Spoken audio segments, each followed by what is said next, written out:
Everyone, welcome to our channel design your dreams. आज की इस वीडियो में हम देखेंगे क्लास 3 के बच्चों के लिए ग्रामर के ऐसे कई सारे टॉपिक्स जिसे हम बहुत ही कम समय में अपने बच्चों को कंप्लीट टॉपिक एक्सप्लेन कर सकते हैं। तो चलिए वीडियो को हम स्टार्ट करते हैं। जैसे हमारी फर्स्ट वर्कशीट हम देख रहे हैं, identify the countable and uncountable nouns. यहाँ पर आप बच्चों से कहें कि जिस नाउन को हम काउंट कर सकते हैं वो हो जाता है हमारा काउंटेबल नाउन, और जिस नाउन को हम काउंट नहीं कर सकते वो होता है अनकाउंटेबल नाउन। जैसे गर्ल, गर्ल को हम काउंट कर सकते हैं ना, तो ये हो जाएगा काउंटेबल नाउन, इसीलिए हम यहाँ पर लिखेंगे सी। स्टील, स्टील को हम काउंट कर सकते हैं क्या? No, so this is uncountable noun. Sand, sand को भी हम काउंट नहीं कर सकते, इसीलिए इसे भी हम लिखेंगे अनकाउंटेबल नाउन। जूस, जूस भी काउंट नहीं किया जा सकता, सो this is also uncountable noun. House, this is countable noun, house को हम काउंट कर सकते हैं। Grass, uncountable.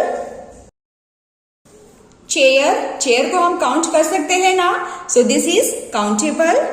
टेबल, यस, इसे हम काउंट कर सकते हैं, इसीलिए हम यहां पर लिखेंगे सी। सो इस तरह से आप बच्चों को काउंटेबल एंड अनकाउंटेबल नाउन के बीच में डिफरेंस एक्सप्लेन कर सकते हैं। Second worksheet is right into object pronoun. यहाँ पर subject pronoun like I, he, she, they, it दिया गया है। इसे हम ऑब्जेक्ट प्रोनाउन में किस तरह से कन्वर्ट करते हैं, चलिए देख लेते हैं। आई को हम ऑब्जेक्ट प्रोनाउन में किस तरह से लिखेंगे? मी, M-E। ही का हो जाएगा हिम, H-I-M। शी का ऑब्जेक्ट प्रोनाउन हो जाएगा her. They, them. IT, it का ऑब्जेक्ट प्रोनाउन भी इट ही होगा, सो यहां पर हम लिखेंगे IT, it. Next topic is circle the options that show plural nouns. यहाँ पर जो नाउन्स दिए गए हैं इसमें एपिस्ट्रॉफी का इस्तेमाल किया गया है। इसमें आप बच्चों को एक्सप्लेन करें कि एपिस्ट्रॉफी का इस्तेमाल हम कब करते हैं। जैसे जब किसी चीज की ऑनरशिप हमें दिखानी होती है तो उस वक्त हम एपिस्ट्रॉफी का इस्तेमाल करते हैं। फॉर एग्जाम्पल, जैसे this is my father's house, तो फादर्स में हमने एपिस्ट्रॉफी लगाकर इसे रीड किया। ठीक इसी तरह से जैसे मदर ऑफ रिया, तो इसे हम कैसे लिखेंगे? रियाज मदर। तो इस तरह से जब किसी चीज की ऑनरशिप हम दिखाते हैं उस वक्त हम एपिस्ट्रॉफी का इस्तेमाल करते हैं। सिंगुलर एंड प्लूरल नाउन में एपिस्ट्रॉफी हम किस तरह से लगाते हैं? जैसे जब हम सिंगुलर नाउन में एपिस्ट्रॉफी लगाते हैं तब हम एस के पहले एपिस्ट्रॉफी लगाते हैं। जैसे डॉक्टर, एपिस्ट्रॉफी एस, ठीक है, तो ये है हमारा सिंगुलर नाउन। और जब हम प्लूरल नाउन में एपिस्ट्रॉफी का इस्तेमाल करते हैं तो हम एस के बाद लगाते हैं, पूरा हम वर्ड लिख देंगे एस के साथ और लास्ट में एपिस्ट्रॉफी लगाएंगे। तो इस तरह से यही इसकी पहचान होती है। अगर एपिस्ट्रॉफी लास्ट में आता है उसके बाद एस नहीं होना चाहिए तो वो हो जाता है हमारा प्लूरल नाउन, और अगर एपिस्ट्रॉफी पहले है एस के तो वो हो जाता है हमारा सिंगुलर नाउन। जैसे द डॉक्टर्स, तो यहाँ पर एपिस्ट्रॉफ एस है, तो ये क्या है? सिंगुलर नाउन है, इसीलिए हम किसे सर्कल करेंगे? The doctors. नंबर 2 में कौन सा प्लूरल नाउन है? ये वाला, एपिस्ट्रॉफ लास्ट में है तो इसे हम सर्कल कर लेते हैं। और लास्ट में कौन सा है प्लूरल नाउन? ये वाला, द पेंटर्स। सो इस तरह से अगर एपिस्ट्रॉफ लास्ट में आ रहा है तो वो हो जाता है हमारा plural noun. Next topic is give opposites. यहाँ पर कुछ वर्ड्स लिखे गए हैं, इसका ऑपोजिट वर्ड्स बच्चों को लिखना है, यानी कि विरुद्धार्थी शब्द। जैसे डे, डे का ऑपोजिट क्या हो जाएगा? Night. Walk, run. New, old. Sit, stand.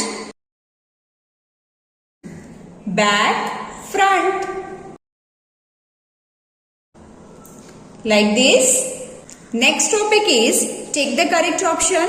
इस टॉपिक के थ्रू आप बच्चों को दिस, दैट, दीज, दोस का इस्तेमाल करना सिखा सकते हैं। हर एक सेंटेंस को हम देखेंगे और किस तरह से आप बच्चों को इसे एक्सप्लेन करें, चलिए देखते हैं। जैसे you blow that those balloon. सो यहाँ पर बलून क्या है, सिंगुलर है, तो सिंगुलर के साथ हम लगाएंगे that.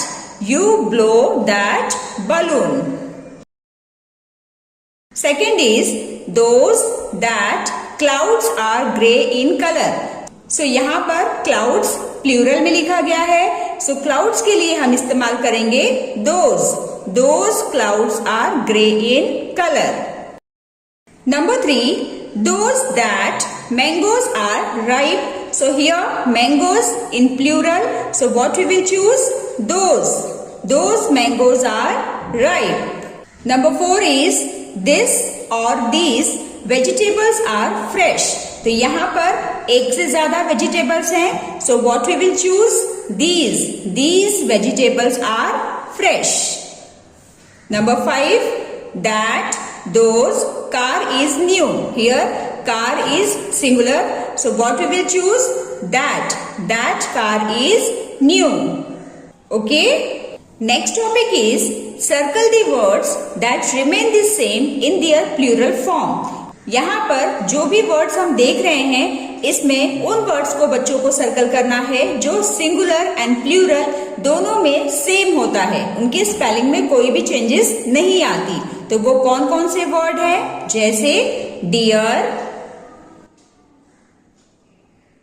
Rice, news, sheep, fish and sand। ये कुछ ऐसे वर्ड्स हैं जो सिंगुलर और प्लूरल दोनों ही केसेस में इनकी स्पेलिंग में कोई भी चेंजेस नहीं आती। Our next topic is choose the correct possessive pronoun from the bracket।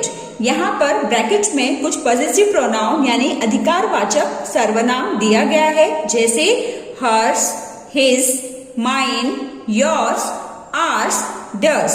सो इस तरह के जो पॉजिटिव प्रोनाउन वर्ड्स होते हैं, इसका इस्तेमाल हम किसी चीज पर जब किसी का अधिकार होता है तो उस चीज को दिखाने के लिए करते हैं। जैसे Aman has a book, it is his. Aman क्या है, बॉय है, तो बॉय के लिए हम ही लगाते हैं, लेकिन यहाँ पर हमें पॉजिटिव प्रोनाउन यानी कि हिज का इस्तेमाल करना है। Aman has a book, it is his. Aman के पास एक किताब है, यह उसकी है। This is my laptop, it is mine, MINE। यह मेरा लैपटॉप है, यह मेरा है। Number 3 is I don't have any umbrella, so Lata gave me hers, HERS। Number 4 is these glasses are mine, not yours। Okay, ऐसे ही हम नंबर 5 देख लेते हैं। They have a dog, this dog is theirs, THEIRS। Number 6 is this is a bird, it is ours। तो इस तरह से आप बच्चों को पॉजिटिव प्रोनाउन की प्रैक्टिस करवा सकते हैं। सो डियर फ्रेंड्स, ये थी हमारे ग्रामर पर कुछ इंपॉर्टेंट टॉपिक्स। आई होप इससे आप सभी को काफी हेल्प मिली होगी। तो चलिए मिलते हैं अब हम नेक्स्ट वीडियो में। Till then bye bye and take care.